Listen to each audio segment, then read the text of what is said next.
Kyle! Dad steps over and pulls Kyle into a hug, clapping him on the back. I knew I could get you back here. It's been too long. Kyle nods half-heartedly, clapping him back.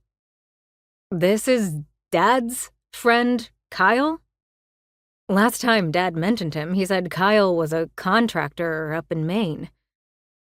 Come to think of it, I might have met him briefly once or twice, but he certainly didn't look like this. He'd been wearing a pristine suit, clean-shaven and very frowny. I stare at the two of them, trying to put the pieces together.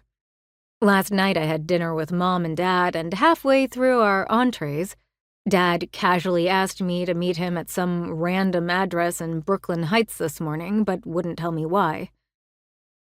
I deliberately arrived early so I could get my coffee fix after being kept up all night by Sadie and her boyfriend having unnecessarily loud sex. Ugh. Only to drop said coffee after one sip.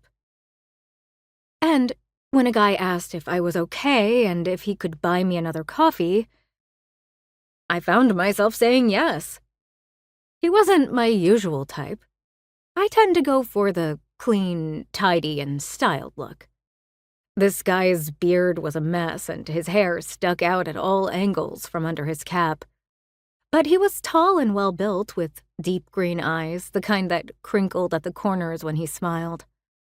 I could tell he was handsome underneath all that scruff, that if he tidied himself up, he'd be unbelievably attractive.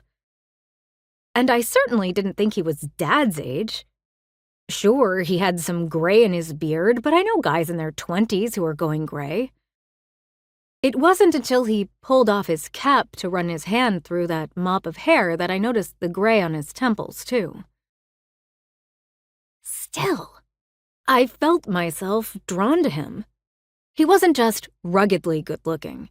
He was sweet and interesting, and he made me laugh after what's been a pretty average week.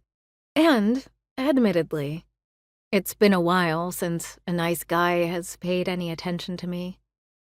I mostly worked with men at Digiswap, but I learned early on that the only way to be treated with any kind of respect was to act like one of the boys.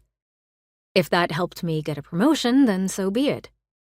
Spoiler alert, it did not. But it meant that after a while, they treated me like one of the boys too. And given that I hardly went anywhere outside the office, well, let's just say it's been a very long time since someone flirted with me.